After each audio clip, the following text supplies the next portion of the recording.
What's going on, everyone? It's Wednesday. It's 11 o'clock Eastern here in New York, which means we go live. It's Coffee with Creators. This is like the 70th episode or something like that. Crazy. This is not a green screen. This is 42 West 18th Street, Adorama itself. These chairs are here for you as much as that chat. Guys, sorry about that. This is an actual store. This is a show where we make sure you know about some people we think you should know about. I got Yiyi with me today. We're going to get into who this human being is. It is a lot. It is so much, but it's so cool that I thought I had to let you guys know about it. But as always, we got to say thanks to the people we got to say thanks to. And first of all, Wacom, thanks for sponsoring this episode. You guys know Wacom, it is the tablet of our industry. If you do anything that is a pen to digital, meaning editing or drawing or digital illustration, anything like that, it's Wacom. And in fact, they're giving you, as a thank you, this Move ink pad, which I think you're going to be talking about on our blog coming up. So make sure you check out 42 West for Yiyi's experience with the moving ink pad. And I think Wacom is one of the most supportive brands in our education space. Whenever they can jump in, they jump in, like right now. So thank you, Wacom, so much. And I want to say a quick thank you to Tenba. So Tenba is a bag brand in our industry since 1977. It was started by a photographer right here in New York. And they were like, we want to support this show. How can we do that? I said, you know, it'd be great if we can get a bag for our guests. So you're making out like a bandit. You're getting a custom metal badged Coffee with Creators Tenba bag, camera bag right there. Fancy. If you guys have been in this industry for a while, you've probably ended up with a Tenba bag at some point. So check out the links down below for the whole Tenba lineup. And yeah, go for it. It's like turning into a showcase. Sponsored by. Also, Gotham. Thank you so much for the coffee. Cheers, girl. What'd you get? I got a matcha latte with oat milk. Matcha latte with oat milk. See, you know she's smart. Gotham Roasters is right up one block from Adorama at 19th Street, and it's owned by photographer and filmmakers, so you're supporting our own industry. Check them out before you come to a demo here, like Daniel's tomorrow. If you guys want to stop by, he's doing cinematic lighting at 5 o'clock, or jump on this channel at 5 o'clock Eastern. Okay, blah, blah, blah, blah, blah. Let's get into who Yiyi Zhang is. So how do I explain it? She is a marketing manager, operations manager, and she's part of Indie Gaming, but it's mainly Heart Machine, which is a developer out of LA, but you're also a part of GUMBO, which is a collective of game developers here in New York. She's also on the mayoral board of digital media, which is nuts. You're a chair here. You're a community organizer there. You're putting all the creatives together to make the thing, to make it successful. And in a world of indie gaming where it feels very like all over the place at all times, I mean, you have people popping out of underneath rocks with the coolest things ever and becoming rock stars. And then you have these monster AAA games that are stealing all of the rhetoric and the narrative and the conversation. And then you have these like indie darlings that just stand up, and it's so punk. I love it. I had to get you on here. First of all, thank you for coming on here. So I just wanted to give you guys an idea of who we're talking to here. So at Adorama, we're big on community. We're big on that. And indie gaming, I think, is a diehard community because you're almost living within the media itself because you're spending so much of your time in a game. What got you into going into indie games specifically? Did you just like playing games? Like, how can I work in this field? But I also know you're a lawyer. Yeah. So first of all, where do you find the 37 hours in a day? But seriously, like what got you into the indie gaming as a career, and where do you think we are right now with it? Because it's a really exciting time. Yeah, honestly, I did not think I was going to be here. I thought it was going to be a lawyer full-time. I did the full-time law thing for about a year and a half, decided that culturally it was not for me. It was kind of community-wise, it was a lot of people who were anti-tech, anti-emerging technology, and it was just not for me. So I moved into web development, the digital world. My first love was always games, and found that the community is so supportive and kind and filled with really creative, awesome people who embraced me, and this is where I am. It's also super inclusive. I mean, the gamut of human beings that you meet. First of all, I just went to Anime NYC. I went to the gaming area, and boy, the stuff that people come up with, and they're just trying to get someone to fund it to make it a reality. How Yeah, many give us times? money. So, like, what is that like? Is there just like an ocean of games out there that'll never see the light of day because there just is no funding? Is there an advice you would give to people when they're trying to source resources to bring whatever they're trying to build to the world? Definitely there's an ocean. Definitely there are so many games out there that are half built, that are like waiting for funding. They have their vertical slice, they're shopping it around to various publishers and funders. And yeah, most of those are probably not going to get funded and not going to get money. And a lot of them are excellent titles that just deserve a chance. As for advice, I would just like, part of why I exist and what I do in my various roles is to try to make those connections between people, and including people who have money, who want to invest it in a property that will yield them more money, and the people who need it to continue to create the things they want. Yeah, that's always the tough So part, right? I would say, like, really just dig into your community, dig into your networks. You cannot be shy if you're pitching a game. Like, you have to just get out there and talk everyone's face off. Talk to your mom, talk to your aunt, talk to your grandma. Like, they won't understand what you're saying, but just practice doing that. Do your elevator pitch with anyone who exists around you. Yeah, I think it's really tough because one, you're dealing with a creative has so much romance to whatever they're creating. Then they got to go be a grown up and find the money. Yeah. And then that's when the heartbreak starts happening and the compromises start happening. And it could take years. We've seen indie games that started decades before only come to light after a while, or they actually go work at a major studio and then go back to a title that they had and they become something. I want to show some images from the stuff that you're, so what are we looking at? This is a Hyperlight Breaker. This is a promo image from our latest update that introduced the new character in the center here, Gravenheart, who's a lizard. And it is a open world co-op roguelike multiplayer online procedurally generated experience. And it has extraction elements as well. So we hit all the buzzwords. We were going something very ambitious here, trying to do something huge that had not been done before. And this is what we came out with. This is with the studio Heart Machine that I work for. I head up their PR and marketing, and we are best known for the game Hyperlight Drifter, if you've played it back in the day. Yeah. And as you see, this is not a 2D pixel game. Oh, this game you're looking at is now Possessor. So that's a different game, and it was published by a different publisher. So yeah, sticking with that, you'll see that while it's not pixel art, it shares a lot of the visual identity of Hyperlight Drifter with all the neons and the colors and the like very sort of dramatic action that is part of our signature. Yeah, Hyperlight, it was a very cryptic game, but it had like this very interesting, like lo-fi, you could chill out with it. And then it got stressful, but it was just very easy to get into and then really fall into. And then you start getting into like, well, what does that thing mean? Because it's not like telling you and there's no like actual words. And you're like, what is this thing saying to me? And now you've made into a whole, I mean, this is a completely different art style. Yep. It does have the soul of it.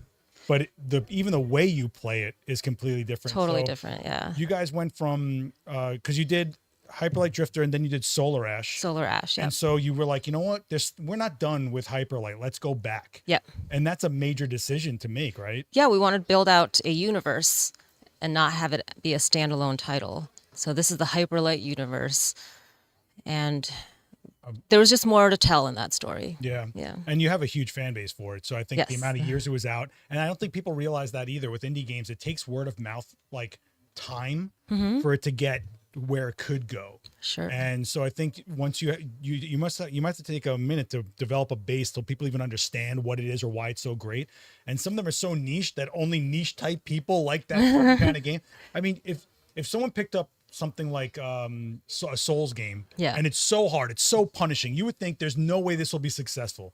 Fast forward like a couple decades where we are now, and there are endless clones, copies. It created a genre, because people learned why it was great. You know what I mean?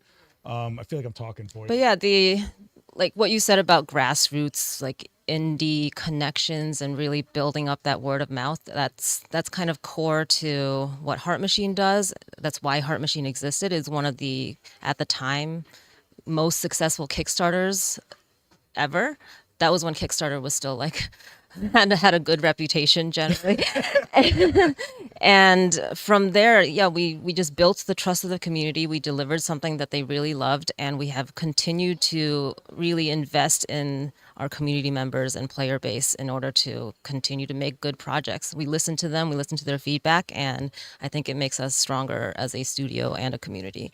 Yeah, I think there's a big emphasis on holding accountable. So if you're selling something and you're promising that no, there'll be another half of this games later on, Sure. and it never comes out, Yeah, you're not making another game because they're not going to trust you for sure. and they're not going to buy it. Yeah, right? people have been burned by early access before. So I think we put out 2 games before we put out Hyperlight Breaker in early access because we've kind of already shown that we can deliver. Yeah. I would not put out an early access game right now without having some kind of reputation already. Oh, okay. That's interesting. Yeah. Yeah. There's so much going on right now with also there's way less gatekeeping, right? Like there's people that have stories of making a game in Game Maker, which is like a free software, and then just putting it on Steam and then it just catches speed. And a lot of people have made games on there as a precursor while they're building the rest of like their main course. They're like, here's what I'm capable of. Here's my art style. Here's my point of view. And I think that's what happened with a lot of games like not Deltarune. What's the one before Deltarune? Undertale. Yeah.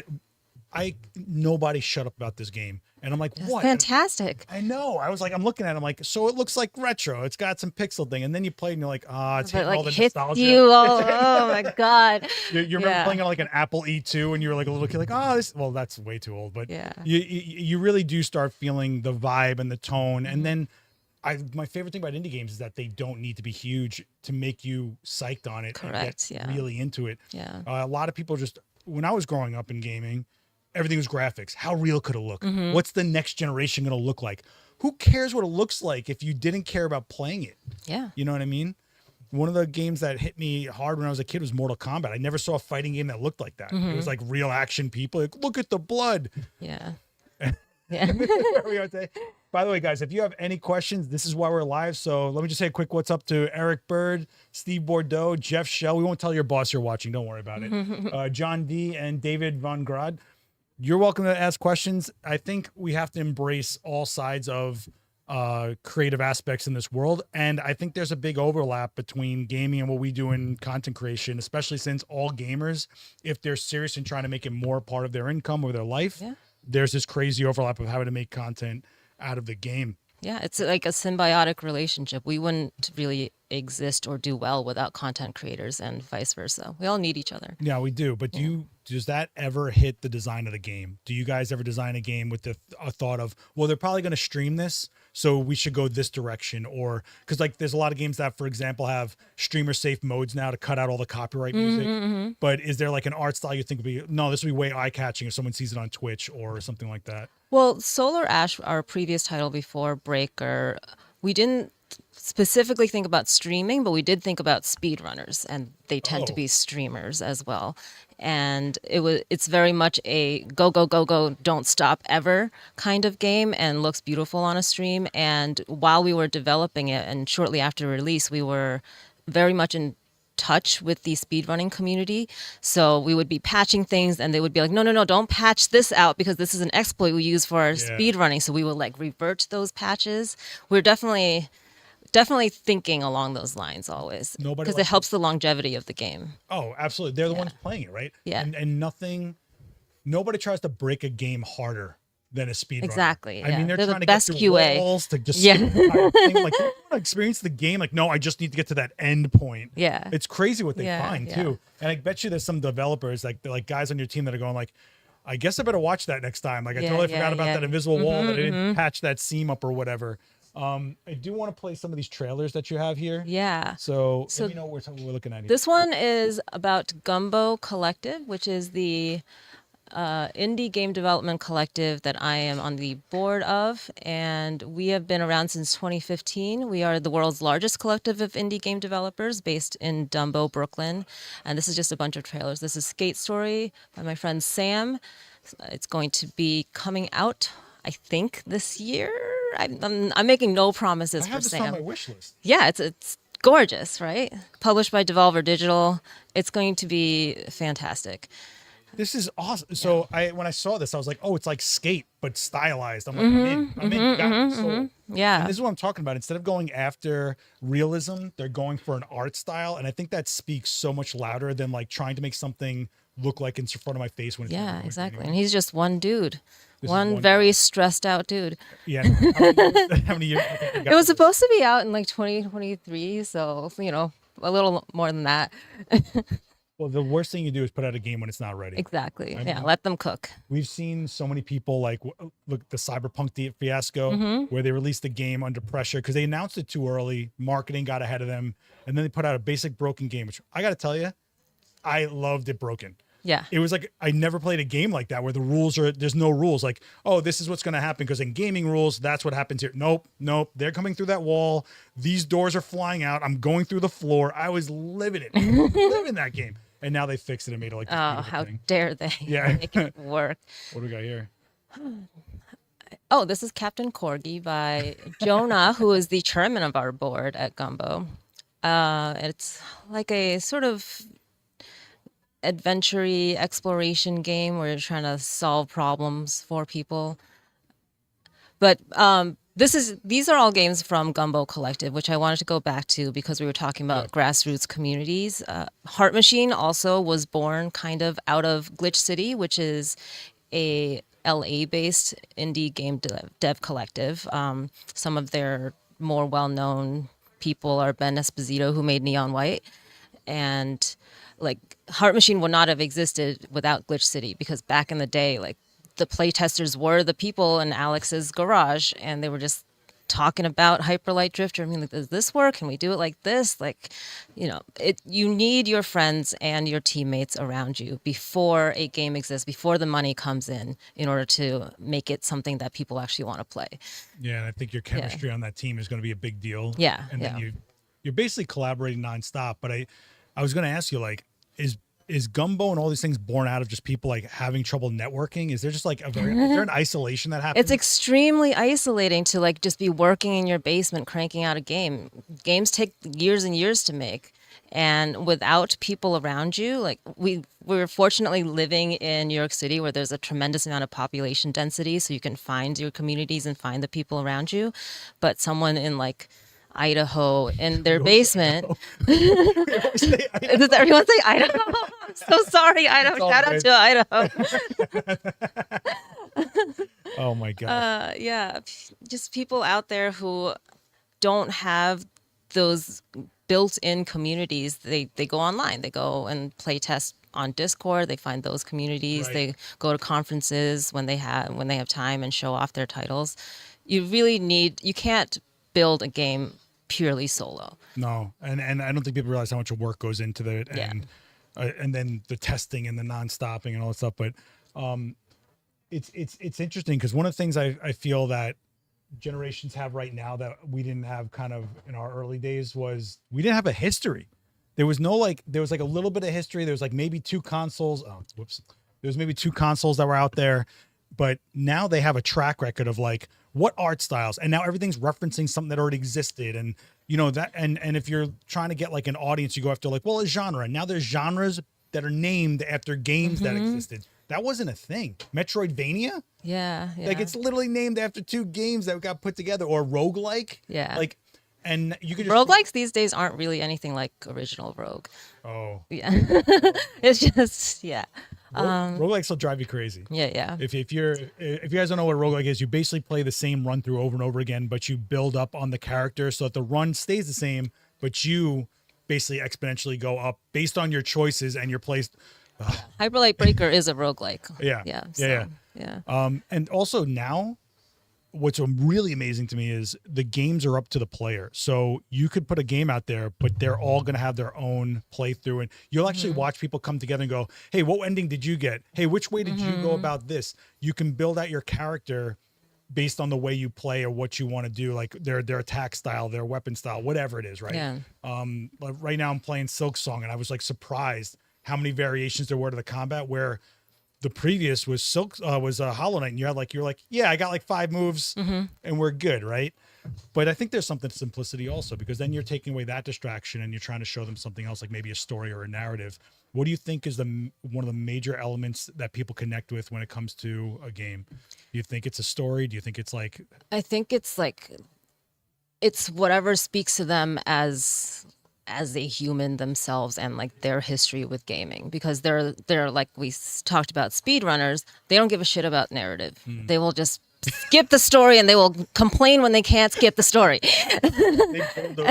And then there are the people who are like, oh my God, this character in Final Fantasy reminds me of my high school crush, and God, now it's my favorite game of all time. So it's different for everyone, and that's why it's an amazing art form, because it can touch so many different people from all different backgrounds. Yeah, when I used to work for a fashion photographer when I was a kid, and he would be like, you don't understand, like this art form is like the only art form you literally live your life in. And I was like, I never ever thought of it like that. Yeah. And then when people show you how many hours they have in a game, 100 hours, 300 hours, I'm like, you lived your life in this game. While you were getting texts from like your mom about some life event, you were probably playing that game like this.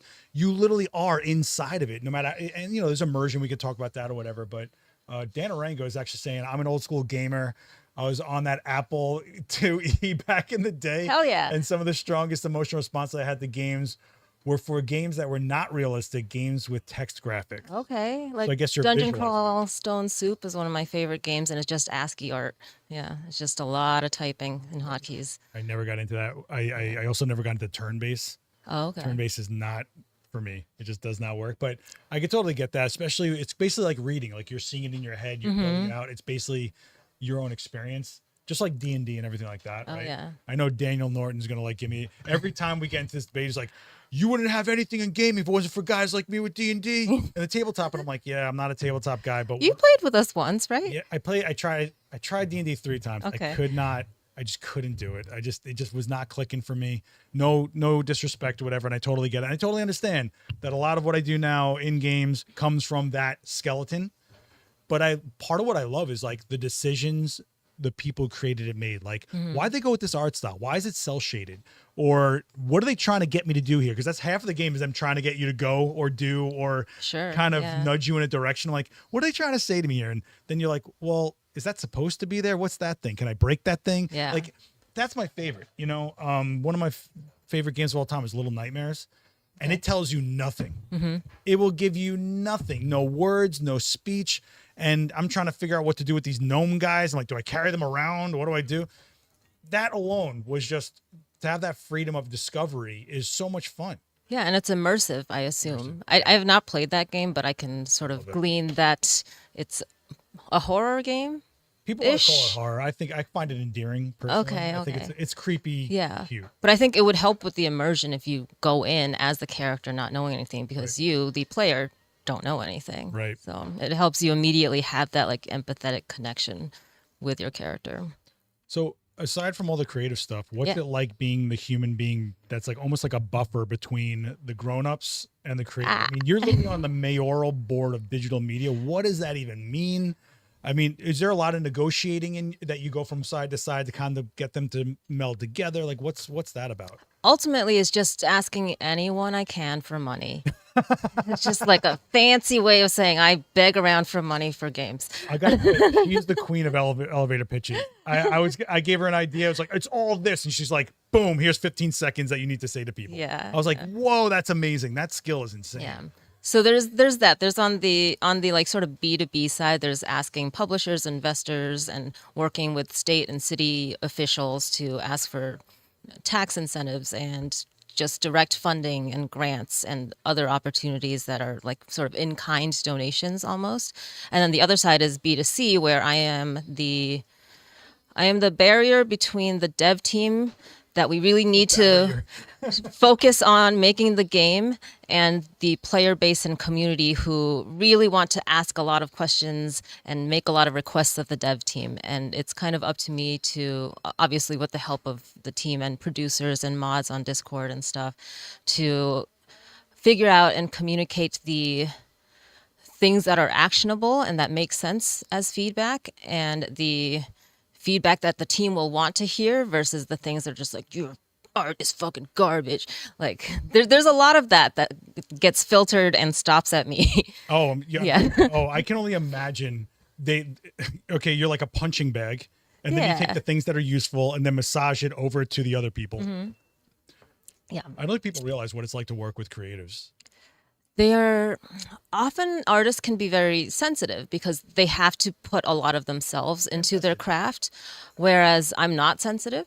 So I can take it all and then only give them the things that I think will help them succeed and help them focus on their work and not be distracted by the incels on the forums. Well, speaking of, I Yeah. wanted to talk about this clip that you sent, which is Oh, about the yeah. women in gaming, right? Yeah. So can we talk about one, as a woman in game, do you feel that there's just not enough representation of women in the development side of things behind this, the actual creation of games, as opposed to the player base? Because I think forever it's always been marketed to young boys. Basically, it's like, Sure. here's hot girl, go play this game, and now you're basically out here doing this stuff. So tell me about this. Yeah, so Women in Games is an organization that I co-founded back in 2.5 years or so ago, and it was born of just myself and another woman's realization that in our organization, GUMBO, we had more Johns than we had women.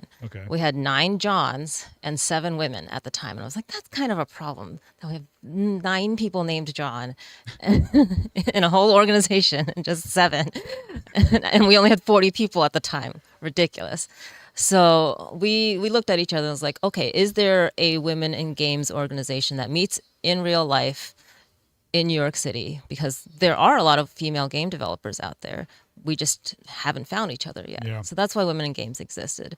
And the video there was taken at Wonderville, which is an arcade bar in Bushwick. Very cool space. It's an indie artcade because the other Cade owns that word, and we're not allowed to say it or use their hashtag. Wow. Okay. All right. And Bushwick's Brooklyn, by the way, if you guys don't know. Yeah. And then in Wonderville is the indie artcade gallery of one-of-a-kind arcade cabinets built by this organization, Arcade Commons, that I am on the board of also. So we partner with local indie game developers to make arcade cabinets and put them in bars and other retail locations so that people actually get their hands on them. That's cool. Yeah. So you should go visit. Go check it out. So they're one-of-a-kind cabinets, like they're the screen printed the whole thing? Yep. Print out the marquee and hand paint the sides and How do you everything. fund that? Through grants. That's a thing that the city will fund, or like the Brooklyn Arts Council has been great about funding a cabinet a year essentially for us. That's so awesome. Yeah. Wow. I didn't even know this existed. Yeah, you should go check it out. Yeah, I would. There's one at Nighthawk in Prospect Park. Nighthawk, wow. Yeah, I've been yeah. there in a long time. Yeah. You should guys have a scavenger hunt that make people get to each one of them, and then We've done similar things for sure. There's like a map online of where all of our That's arcades awesome. are, and then we circulate them. So like the ones at Nighthawk will get rotated to Brookland, which will get rotated to All Night Skate, Which isn't will, easy. Yeah. That- That's a lot of logistics. and just manpower basically to get it onto something to Yeah. get it over to somewhere else. That's where I am grateful that games is male dominated because got a lot of manpower. You just bat your eyelashes, be like, I need. I mean, I literally do though. Is there something you feel that we're lacking in the gaming space? Do you feel? I feel honestly, every time I poke my head into the human side of it, the gamut of human beings is just unbelievable. I mean, you got furries next to jocks, next to I'm like, what is going on here? And no one cares because they're all just going. It's incredible. Yeah, it's a shared activity and interest. Is there something you want to see changed? Is there something that you feel like there's still work to be done to like kind of get it a little taken more seriously, or maybe there's more access to a resource of some kind? I want to keep saying money, but I think let's narrow it down a little bit more. I want to see a more coherent career pathway from people who really want to make games, who then go to school or go through some other form of education, whether it's self-teaching or otherwise, into the actual field. So for organizations to try to facilitate those connections and make game development a legitimate and sustainable practice. Yeah, I think what's really interesting about the community within gaming is probably the greatest protection you probably have against AI. Like I feel like they will just actively reject, not put money in to buy said games.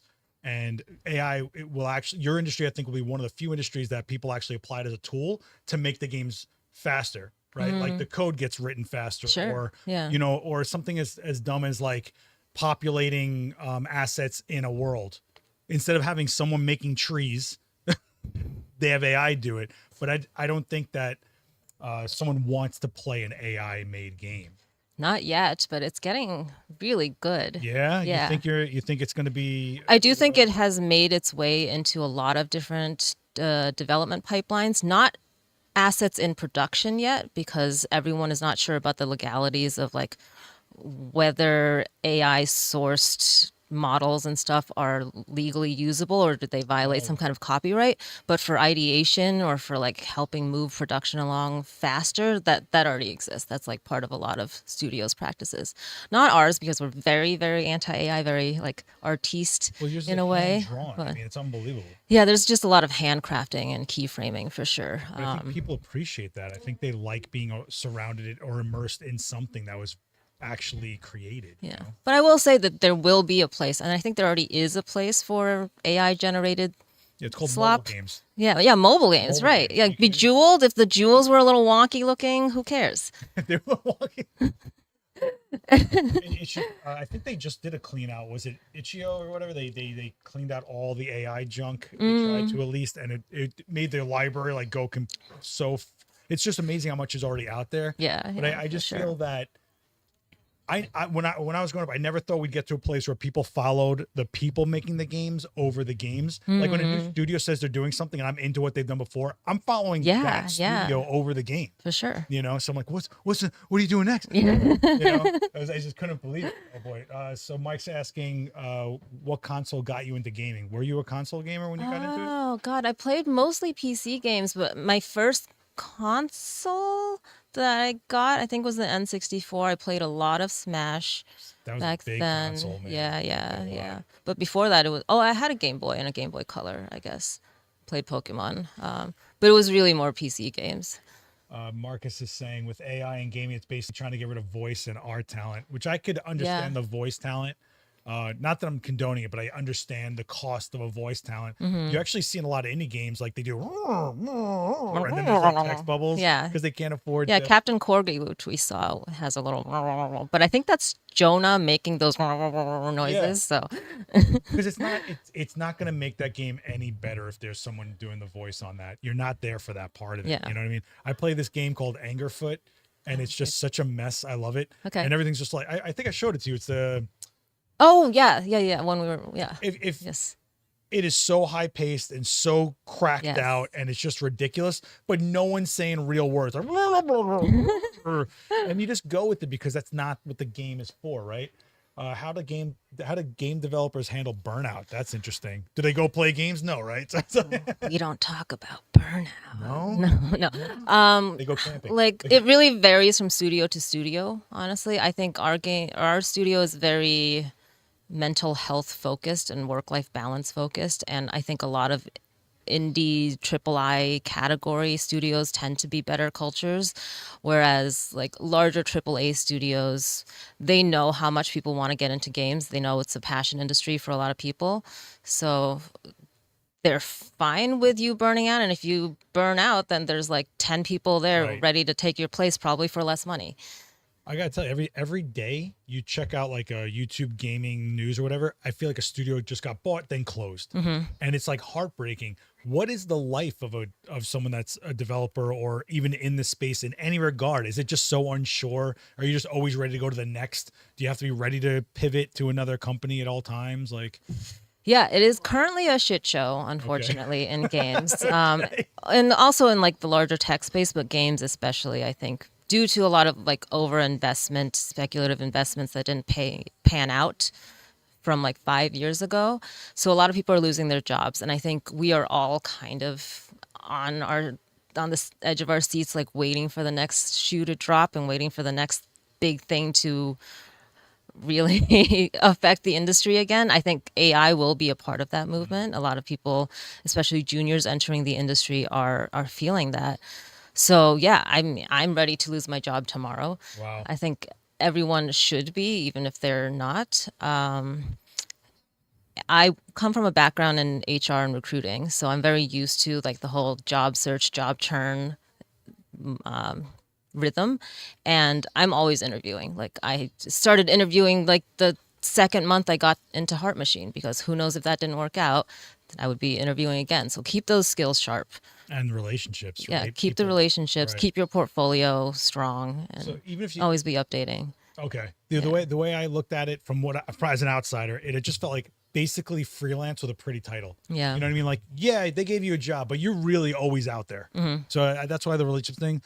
Although I gotta say, on your social, you put up a thing where you were like, here's what I look for in resumes or people applying for these types of jobs. Can you like speak on that a little bit? Like, what is something that's always a green flag for you?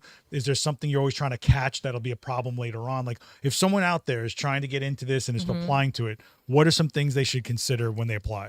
So the main thing is just having a shipped, polished title that you can point to, being like, this is the game that I worked on. This was my role on the game. This is the impact that I made. And have that be like your number one thing that you show everyone, because ultimately people are going to judge you based on the product you've done before.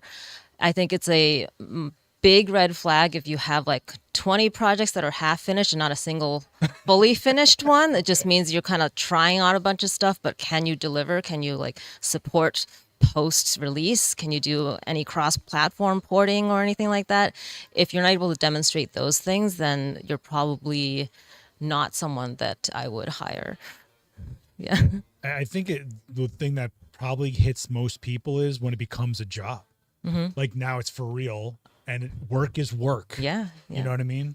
Yeah. And so do you ever find people that just got into it and they're just wasn't what they thought it was? You know, they thought it was just going to be like, we're play testing. This is awesome, but it's not. It's Yeah, just, that happens to a lot of people, I think, especially people who are first like, oh my God, I love this game. I loved Undertale. I'm going to make Undertale. And they have the idea for making Undertale. And then they're like, fuck, now I have to make the rest of the game.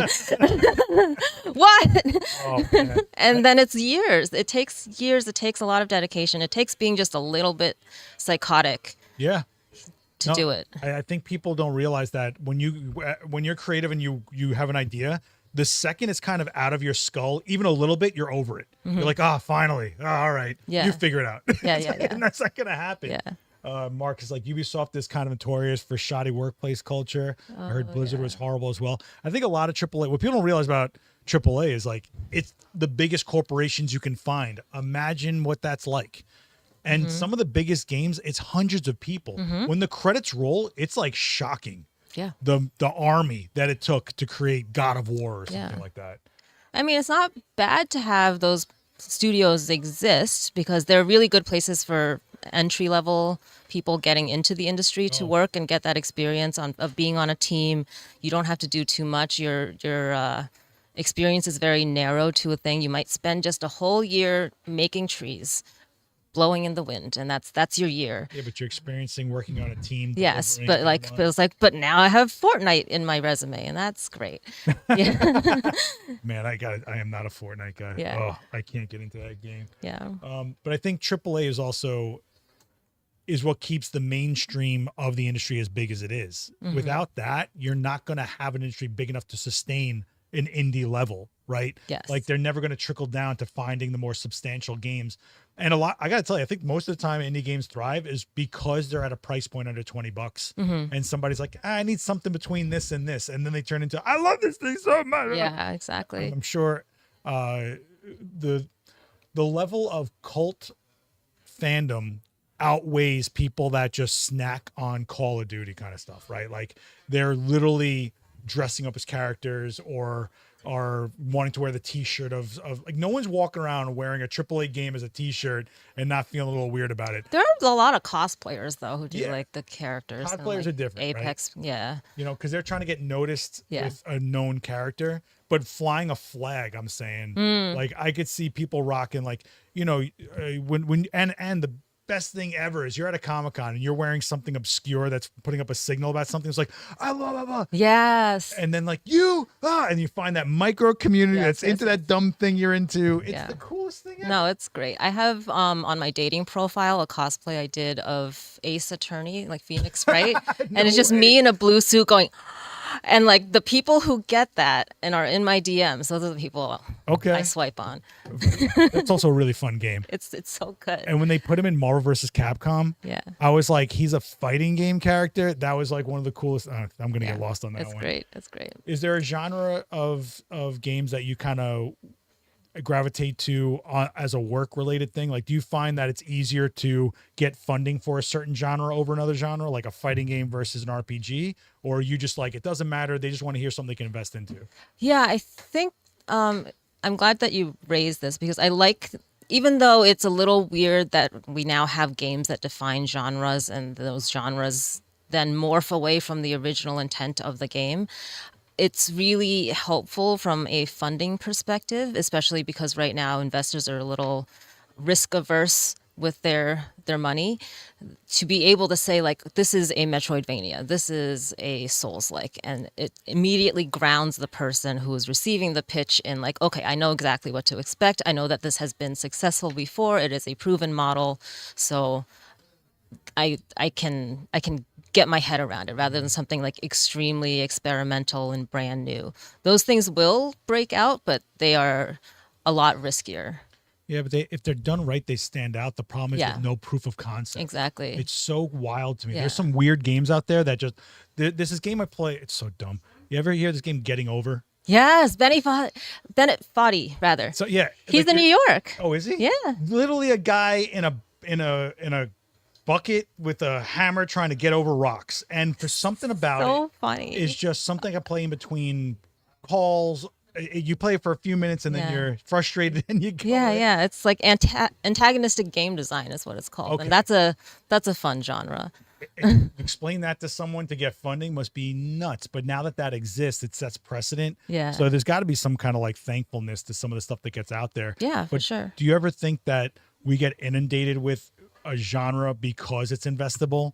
Like, I feel like that's where like the Souls likes came from, and like, no, it's like that. Oh, that was super successful. Like Elden Ring was a monster. Yeah. We're gonna see so many clones of Elden Ring for like the next 2 decades. Yeah, no, it is rough, especially if like you are in the genre, but there's a slightly more popular game in the genre that's coming out the same day as yours, like Silk Song and the other Metroidvania that came out that day that nobody bought. That can be painful for sure. There can be a saturation that ultimately hurts like 95% of the titles that are trying to release in that genre. You know, so Silk Song is a sequel to Hollow Knight, which took about 6 to 8 years basically after they announced it, right? So and Hollow Knight was a monster of an indie darling. It changed these guys' lives. One of my favorite games of all time. I know a lot of you probably think as well.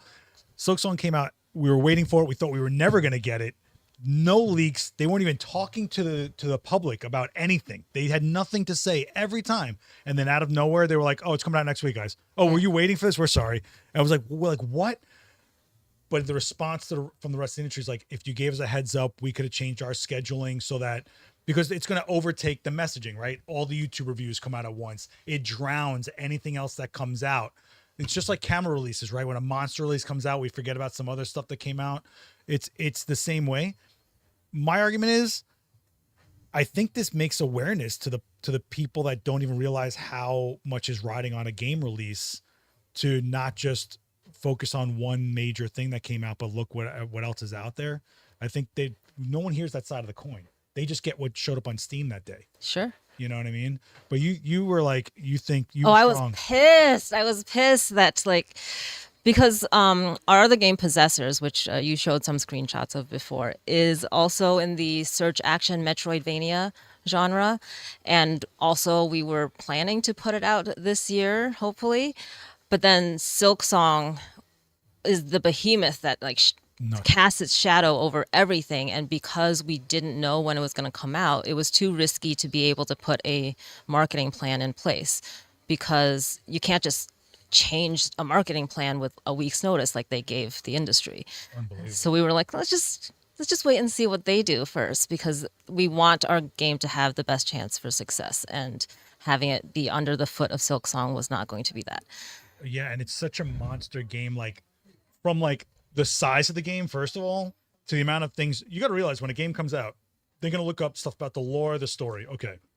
They're going to look about best build outs, best way to play this, early this, the level of different dissections that come out. Your channel, I mean, I'm talking about social mainly, but even Kotaku or IGN or whatever, they're putting out articles because they want the clicks. Now you put out a game and they're for one game is getting 100 articles. Yeah. You're not going to get you're not going to get momentum. Yeah. You know what I mean? But you already like scheduled your press releases around that date, and you already scheduled all your streamers and influencer outreach around that date. And so you can't just change a date like that. You couldn't pivot. You don't think that you could be like, hey, we're going to hold down. Well, we didn't have to do that, but the other game that came out, Adventure of Samsara, which also had Atari backing, so they weren't like nobody. Right. They, I think, couldn't pivot in time, so they were like, let's just see how it goes if we release the same day. Yeah. Yeah, a lot of people were saying like the developer's name was Team Cherry. They were like they should realize how much responsibility they had to the audience, To the rest of the industry, not rest of the industry. The audience is pleased. Well, no, it's what I would like to see from them is okay. Now just play fair. Why not highlight on your Twitter some games that also came out that you think people should check out? Yeah, that's free for you to do, easy to do. You're gonna sell the snot out of this game. It's $20, and people were waiting a decade. They already did. They crashed multiple storefronts selling the game. Did you try to pick it up that day? I was in Chicago on set for Pro Photo, and everyone kept on looking at me like I'm being rude on my phone. I'm like, you don't understand? Steam is down, and I can't put my order in on this game. And then I was like, I gotta grow up. Yeah. But it's. I don't think people realize the people behind the game. So if you did years of work to release something and something like that just slams down, the heartbreak. Yeah. I mean, how many of you guys put out a YouTube video on your channel hoping that it'll do well and it flops and you're like, oh, now imagine years and teams and money and all sorts of stuff. That's really pretty graphic. Thank you. Yeah. Thank you. Okay, first of all, no. Silksong is not Duke Nukem Forever. Duke Nukem Forever came out as trash. Like, that was a game that took forever and came out like junk. Silksong came out a masterpiece. I mean, come on now. Ooh, this Marcus Beasley. Marcus with was all on the the hot show. takes. Well, he's definitely a gamer. I mean, it's. I think what's cool is that our generation is finally like the ones kind of in charge of things, and we all grew up on games. It took forever for there was no adults that grew up on games like we did. Like you say up, down, left, right, be it. You know what I'm talking about, right? Google knows too. Everybody, yeah. It's. I think it's become more than pop culture. It's become like a fabric of everything. I mean, your phone is literally a game point. I know Silksong is good. Yeah, Vic, if you guys, just as a side note, yes, Nikon released the ZR this morning. Go check out the Adorama Cinema channel for this Canon C50 video and the Nikon ZR video. It is a heavy release season. Stay tuned to all the Adorama channels. It's going to be a blitz. You've been warned, all right? Look at you, so good at your job. Oh, thank you so much. I never... Always be selling. No, well, selling. I just want people to know it's out there, so I make sure that I inundate our audience with content. When they ask a question, I'm like, here's 60 links from 15 years of stuff we've done. And I'm always like, man, we have so much stuff.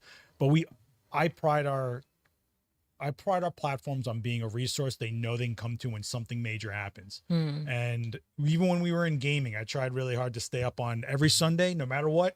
I was live doing gaming news. Nice. They couldn't buy any of that stuff from us, but I didn't care because I was trying to keep things together. And I think without the people behind everything, what do we have?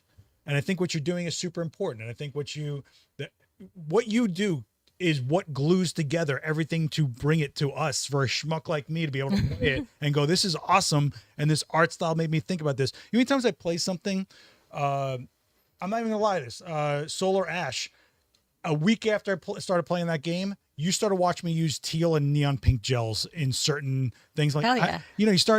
You start seeing things, and it starts yeah. infecting. So you'd be surprised what reach you have. Is there something, I got to know what this mayoral media thing is that you're a part of? Oh yeah. So the Mayor's Office of Media and Entertainment for New York City is a relatively new department in the whole mayor's office system. And it's because in 2020, I think they recognized that gaming is a huge, like, multi-billion-dollar industry and like a huge vertical Makes that me the one of them city films. does. Yeah, exactly. That city does not really have its tendrils in the way that LA and Montreal and other, like, more game-centric hubs do. And they're like, it's a shame because New York City has incredible talent, really good artists, a lot of people coming out of prestigious game design institutions like NYU or Columbia, etc. They go out west after they graduate because there aren't really jobs here. So part of the reason why the Digital Games Advisory Council exists is that myself and a bunch of other people who are stakeholders in the New York City games industry can come together and tell the city, like, hey, this is what you need to do to make sure that the talent stays here. Then we can bring like funders, bring publishers, bring attention to New York City and have them start building offices here and start hiring here so that the pipeline from student into career ends in New York and doesn't go off somewhere else.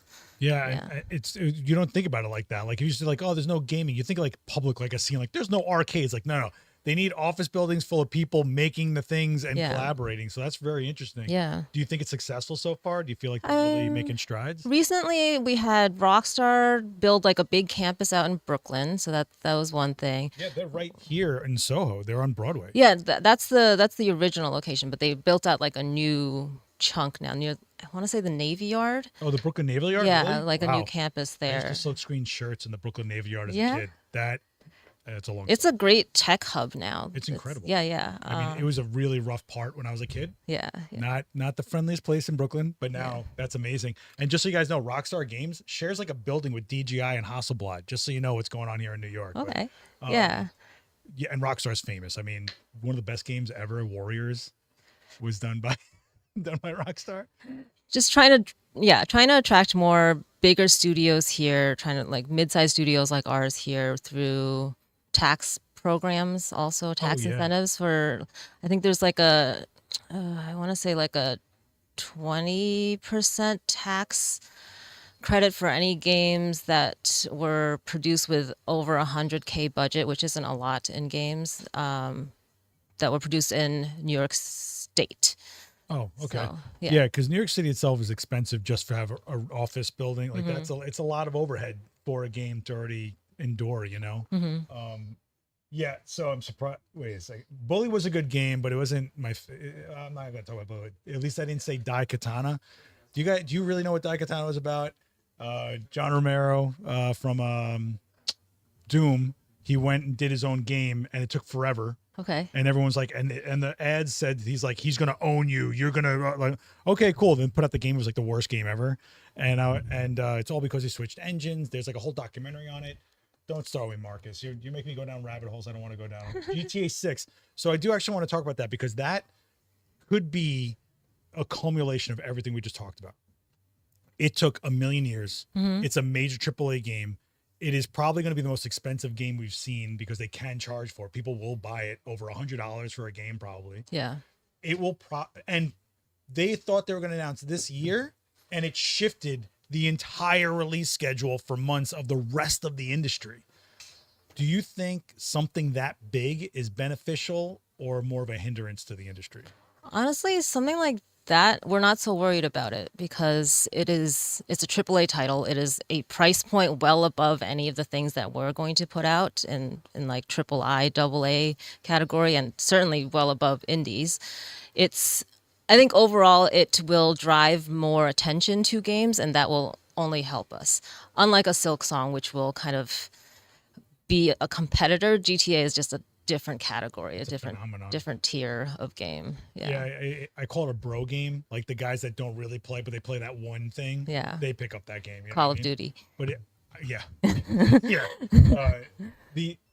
The monster that thing, the pressure they must be under. Mm-hmm. But we had GTA 5. I think what are we going on 10 years? Oh wow, was it that long ago?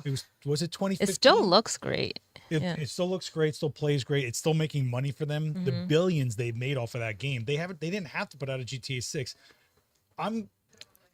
What I think GTA 6 is going to show is how far can it go? They have all the resources in the world. What are you really going to deliver? That's what I'm curious about. I think we're going to see a lot of crashing going on too of people's like systems and stuff. Yeah. But it's, you never could have imagined things getting this big. It's just so wild. And then the video game movies, and I'm surprised we haven't seen a GTA series of films. Yeah. I mean, the engines are now being used heavily in films. Right. K-pop Demon Hunters built in Unreal. Nice. Hell yeah. Unreal. So yeah, GTA 6 will probably also influence the film industry in Right. a lot of ways, but you could probably speak more to that. I mean, I think they just try to put out things that'll sell. And if people have invested a lot of time and interest into GTA 6, they'll sell a movie that people will go see for a couple hours as opposed to the 100 hours they're going to put into GTA 6. But then the other side of this is, in our era we're at, you could put out a Solar Ash animation and get it on Amazon for rental. You could get it on Netflix for streaming. Like, that is an avenue. That is totally real. Is that something you'd explore as another media to kind of parallel the games?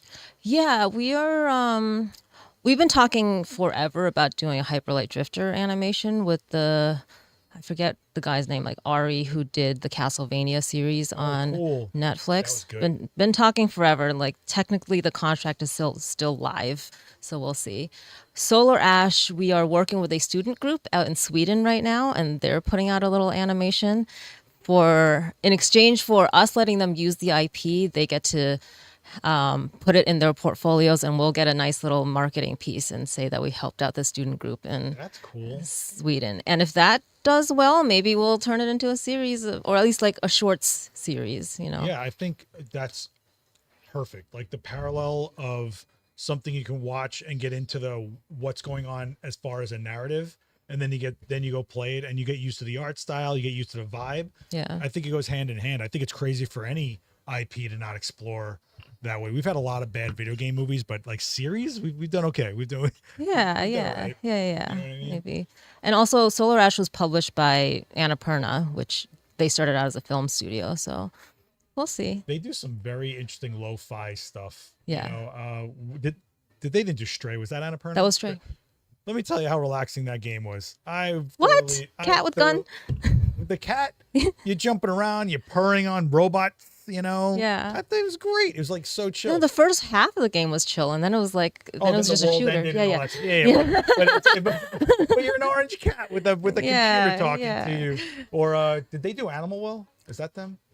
I don't know. It feels like it's So something they yeah, would do. yeah, but yeah, they do have that strong portfolio of slightly off, very like emotive experiences. Yeah, And that's what people connect to. I really do. And I just love art styles. I love that every game looks so different from the next, and I get so sucked into the way they went about it and what, like Disco Elysium looked like a Van Gogh painting. It was just gorgeous game. What it's like Yeah, I just wanted to go around just to see what the rest of it looked like. I didn't even care about the game. I was like, this is so rad. Like, and I think once you get into that aspect of it, you just kind of enjoy it. I'm very, very much looking forward to Little Nightmares 3 because it's the first time that IP is going to a different studio, and I'm wondering what they do with it. Oh, interesting. And yeah. I'm like, don't wreck it. Like, don't ruin it. Like, it's like another director picking up like your favorite film series and going like, don't just hold the soul for it. Yeah.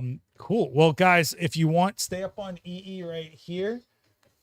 This woman has a mission to never wear an outfit twice. I'm not making this up. Yeah, This is it's totally true. a thing. It's true. So make sure you go check it out. If you're interested in anything as far as indie gaming or Heart Machine or whatever, go check out the links down below in her bio profile there. But this is very cool. Thank you so much. I hope you guys got something out of this. We don't just got to be off photo and video. There's a whole other world of creative out there, and we're going to work with them too, because we're all in this together in some form or fashion. We all need all sides of the coin. Man, I can't talk. Yeah. No, please do more gaming content. Well, Please show me how to stream the way you do you know what? in a future episode. This might be a thing, guys. Just a wink. Stay tuned. Me and Daniel are probably going to go and build a streaming setup, but we'll get you going on that. And if you guys want, check out the other episodes of Call for the Creators. I'm not kidding you. This is like our 70th guest, something like that. So If you want to meet some amazing people in all genres of creative industries, check it down below. If you're into gaming, we have an episode with Bob Wolf, the man, the myth, the legend behind all the crazy Nintendo emulation content. All right, E, thank you so much. Thank you. Good seeing you. Thank you. All right, guys, enjoy the rest of your week. Tomorrow, 5 p.m. Eastern, right here on this channel, Daniel Norton returns with cinematic lighting, and I will see you in that chat. Be good to each other, guys. Later. Peace.